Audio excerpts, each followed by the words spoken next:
How we going, boys?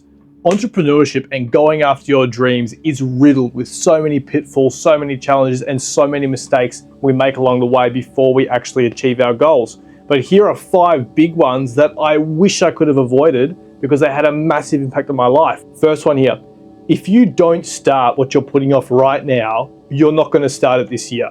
That may sound a bit ridiculous, but speaking from personal experience, that is absolutely true. There have been so many things that I've set out to do in my life, such as starting a YouTube channel. And I've always put them off for one reason or another, saying, oh, I should wait till next week because a light I've ordered hasn't arrived yet. The videos won't be so good. I'm gonna wait for that, then I'm all set to go. We can think of an excuse for anything. There's always gonna be an excuse in our life to stop us from doing that hard thing that we don't wanna do. We need to get rid of that. We need to start it now. The quickest way to grow, the quickest way to progress with absolutely anything is to learn by doing. Sure, it's a good idea to prepare for some things. If you're going to be a brain surgeon, by all means, go to uni, study about that. You kind of need it.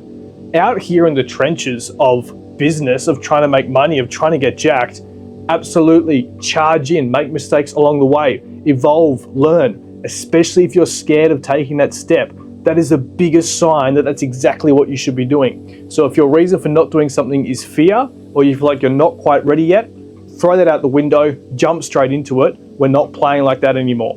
Second thing, this one hurt me a lot at the beginning of the year. I realized that it is not about what you can achieve, it's about what you can actively sustain. When I first came out to Thailand and I had my first bit of money and I was seeing success with my affiliate digital marketing, I thought, fantastic, I've achieved it. I've got this income rolling in. I'm living in the place I want to live in. I've got the place of my dreams. I'm doing what I want to do. I'm hanging out with who I want to hang out. We've made it. I saw it as a finish line. The problem with that was I took my foot off the gas. I started to cruise a bit. I thought, I've earned this. I can chillax for a while. However, that didn't work out very well. There was a problem with one of our affiliate offers. The money stopped rolling in like it used to. And because I had stalled, because I'd put on the brakes and I was relaxing for a while, I wasn't ready to fix that problem and charge through it. So my income went from 20K a month right down to 4K a month. And I just sat there letting it happen for a few months until I realized, hang on, I've actually messed up here. I have got to fix this now. Lock back in again, we got it sorted. But the point is, don't go into it with the mindset of, once I achieve this, I'm done. Don't think about your finish line.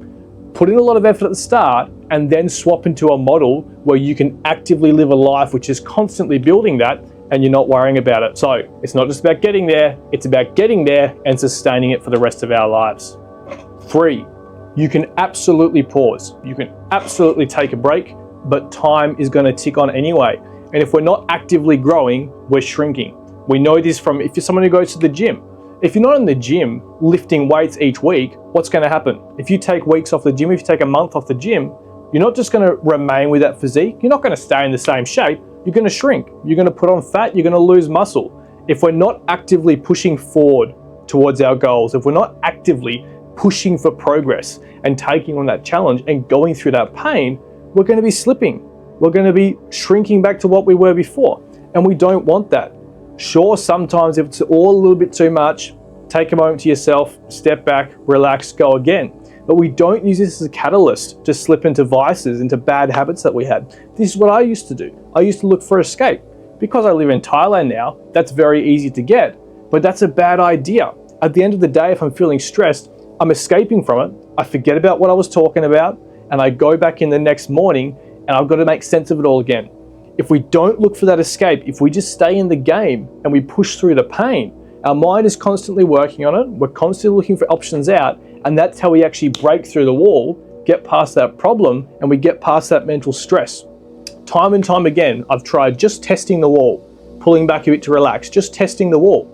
Easiest way to do it, trust me on this, absolute easiest way is to gear up, hit the wall, and keep pushing through until it breaks, even if that takes a while. And once you've done this once, you will know it works and it will be easier the next time. So if you haven't taken this approach yet, please just do it once in your life and then you can see exactly what I'm talking about.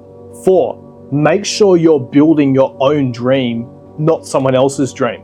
I used to work in a supermarket in Australia, working full-time hours. I was pulling 60 hours a week because I was working in a management position. The problem with the salary though, is you get paid for a fixed 40 hours a week, regardless of how many hours you do. If you do 39 hours, you get paid for 40. If you do 60 hours, you get paid for 40. And because I was working in management, that's exactly what was happening. I was pulling 60-hour weeks, 2 p.m., sometimes all the way through to 3 a.m. the next morning, just to get my stuff done so I wouldn't get chewed out. And then, of course, I'd get paid for 40. And then one day I just thought to myself, this is ridiculous, mate. What are you doing? You could be putting 60 hours a week into your own business and getting returns on that tenfold. When I thought about it that way, it was absolute insanity. Why am I putting all this back-breaking effort into doing something for a company who couldn't care less about me? It's all about the shareholders. That's how corporations work. That's just life. Why don't I put that directly into investing in myself? And while I might not see a return straight away because it's a new business, over the long term, I'm going to get massive returns on my investment. So I dropped back to casual. I was still doing 30, 40 hours a week, but I was getting paid for every single one of those hours. And then instead of doing those extra 20 hours at the store, I would put those extra 20 hours into my life, and I saw massive returns. Fifth one, your hometown is one of the most damaging things, especially if you're in Australia. I grew up in a small town in Australia called Huonville. A lot of people who are there now were born there, they grew up there, they went to school there, they worked there, and then one day they die there. The problem with this is the whole town develops a mindset which everybody accepts and everybody believes, and if you're surrounded by that, it is going to indoctrinate you and absolutely ruin your life. Obviously, the mindset there is not in line with the visions I had for my life. It was not in line with my goals. I wanted to get out, I wanted to see the world, I wanted to accomplish real things. I didn't want to work for someone, and I didn't want to smoke cigarettes behind the store all day. So that's a problem. So the only way for me to truly level up my understanding of my own life and actually see what else was out there, actually see new ways of living, was to get away from my hometown, go to Thailand for 6 months. And then suddenly I was surrounded by lots of other young people who also shared the same mindset, and life became so easy. If I went to a shift at work, hanging out with these old birds who would just smoke and talk smack all day, I'd leave feeling exhausted, I'd leave feeling drained. I had nothing left in the tank for myself to put into something that I actually want to do. However, if I go to a workout with a mate here in Thailand, we go smash some weights, we talk about what we're working on, we're accountable with each other, we're open and honest, we encourage each other. I leave that workout feeling like I can do anything. I leave that workout feeling like I'm the man, like I got this. So the difference is massive, and the only change is environment. So get away from your hometown. So if you have not made any of these 5 mistakes yet, good, please keep it that way. These make a massive difference on your direction moving forward. So I hope this video was of use to you boys. Here's more content coming your way. I'm smashing out those daily uploads. You know we on it. We're winning out here, baby. If you enjoyed it, drop a comment. Got any questions? Drop a comment. Got any other questions? Message me on Instagram. Smash the like button. Subscribe if you haven't already. Turn the bell on. Share it to your nan. Share it to your mum. Share it to your stepfather. And as always, I'll see you lads in the next video. It's swag.